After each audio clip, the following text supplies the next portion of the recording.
تو انہوں نے مجھے بتایا جی کہ ہمارا جو پلان بنا کہ صورت نے کہا جی رات کو جب یہ سو رہا ہوگا تو اس وقت ہم لوگ جائیں گے اور سوتے میں اس کی گردن کاٹ دیں گے.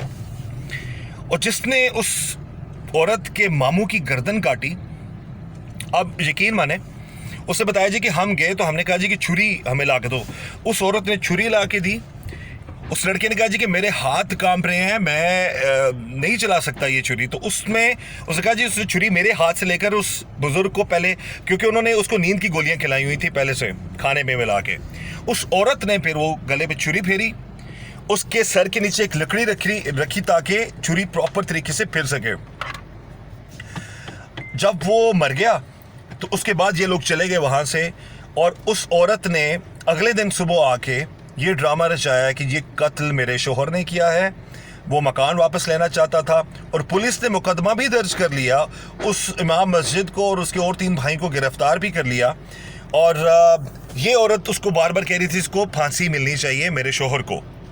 اب خود اندازہ کریں، ایک شخص جس کا اس قتل سے کوئی سروکار نہیں، اس کو پتہ بھی نہیں ہے، اور قتل کروانے والی اس شخص کی سگی بھانجی ہے، تو اس شخص پر کیا گزر رہی ہوگی جو ناحق کسی کے قتل میں اس کو سزائے موت خدا نخواستہ ہو سکتی تھی. لیکن خانے وال پولیس نے بروقت کارروائی کی. کبیر والا کے جو اے ایس پی ہے، میں پرسنلی اے ایس پی کو جانتا ہوں، نوشیروان از اے ویری نائس پرسن. انہوں نے خود اس کیس کی انویسٹیگیشن کی پراپر طریقے سے. تو تب جا کر پتہ چلا کہ اس شخص کو قتل کرنے والی، اس ماموں کو قتل کرنے والی کوئی اور نہیں، یہ عورت ہے. اس کا مقصد صرف یہ تھا کہ اس گھر پر قبضہ کیے رکھتی، اس 2 لڑکوں سے ناجائز تعلقات بنائے رکھتی، اور اس کا جو شوہر ہے اس سے وہ بدلہ بھی لے لیتی. لیکن اس سارے چکر میں جب میں نے اس عورت سے بات کی تو اب سزا کس کو ملنی چاہیے؟ تو اس نے بڑے آرام سے کہا ان دونوں لڑکوں کو سزا ملنی چاہیے. میں نے پوچھا کیوں؟ ان کو قتل کرنے کے لیے کس نے کہا؟ اس نے کہا جی میں نے کہا. میں نے کہا چھری کس نے چلائی؟ کہتی میں نے دی، میں نے چلائی، لیکن سزا ان کو ملنی چاہیے، مجھے آپ لوگ معاف کر دیں. تو یہ معاملات ہیں. اس میں اس عورت کا مقصد صرف یہ تھا، لیکن ظلم، جرم اور قتل کہیں چھپتا نہیں ہے، اور جو بھی ظلم کرتا ہے ڈیفینیٹلی اس کو اس کی سزا ضرور ملتی ہے.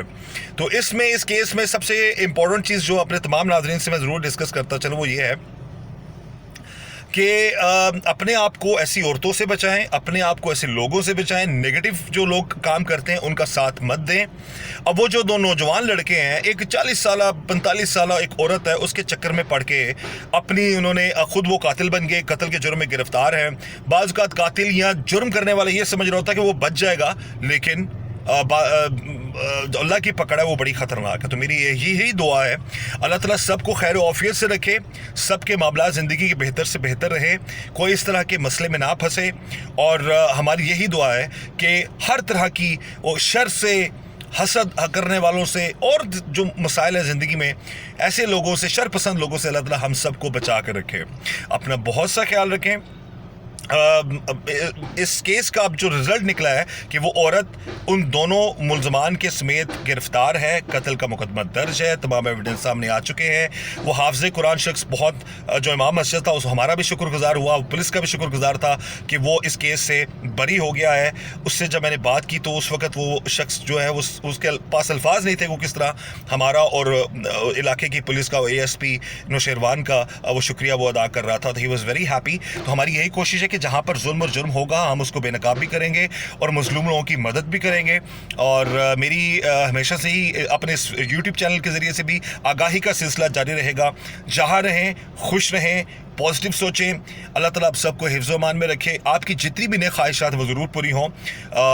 اپنا خیال رکھنے کے ساتھ ساتھ یہ بھی کوشش کریں کہ دوسروں کے جتنا آپ کام آ سکتے ہیں آپ ضرور آئیں. کیسر خان کو اجازت دیجیے. میرے اس یوٹیوب چینل کو سبسکرائب کیجیے، ویڈیو کو لائک کیجیے، شیئر کیجیے، اور بیل کا جو نشان ہے، بیل آئیکن ہے، اس کو دبا دیجیے.